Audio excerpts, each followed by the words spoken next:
اهلا بحضراتكم. احنا النهارده في جولتنا في معرض صحاري اللي دورته هذا العام 2024. لا يعني جينا في جناح البنك الزراعي المصري اللي بيشهد طفره كبيره جدا في كل المجالات. والان معنا لقاء مهم جدا مع زراع من اذرع البنك الزراعي المصري للوصول للفلاح وخدمه فلاحي مصر.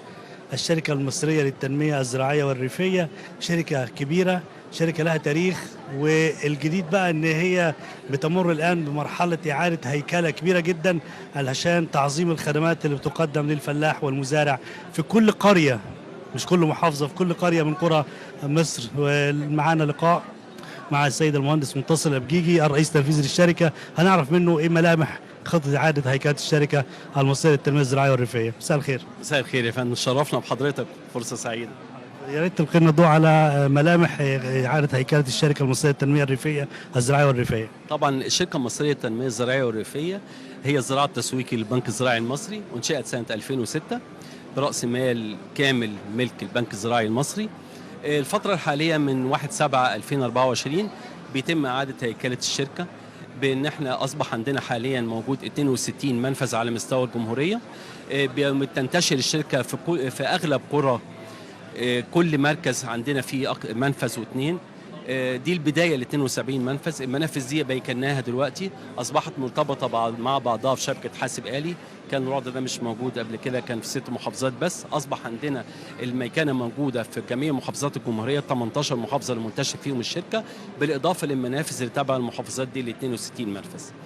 طبعا الشركه المصريه للتنميه الزراعيه الدوله اوكلت ليها توزيع 10% من حصه الاسمده المدعمه للمزارعين اللي هم خارج الزمام وداخل الزمام. احنا بنوزع من خلال منافذنا الاسمده المتعمده بالسعر المدعم، بنوفره للمزارع عشان نبقى قريبين ليه من جنب ارضه، ما يحتاجش ينقل الاسمده بتاعته من مكان لاخر. الدوله حاليا في اتجاه برضو نزود الحصه دي للشركه، وبنقدر نوزع ان شاء الله اكتر من كده في الفتره الجايه.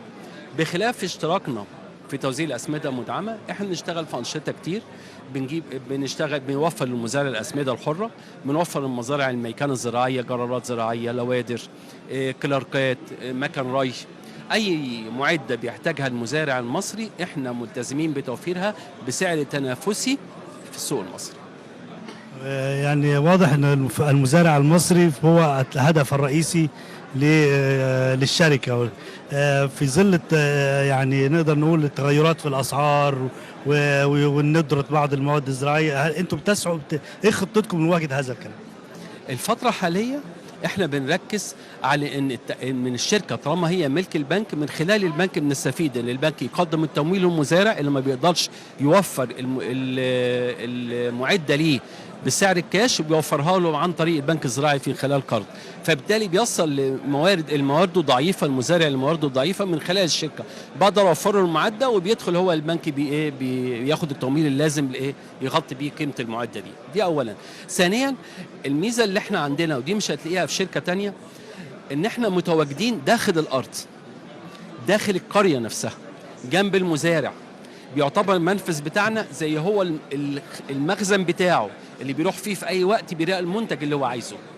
في اي وقت هو بيحتاج منتجه بيبلغنا احنا عايزين كذا، انا ملزم ان اجيب له المنتج اللي هو عايزه لحد المنفذ، سواء كان اسمده، سواء كان تقاوي، سواء كانت مبيدات، سواء كان مخصبات، سواء اي اجهزه زراعيه بيحتاجها، انا ملزم بتوفرها له عنده في ارضه.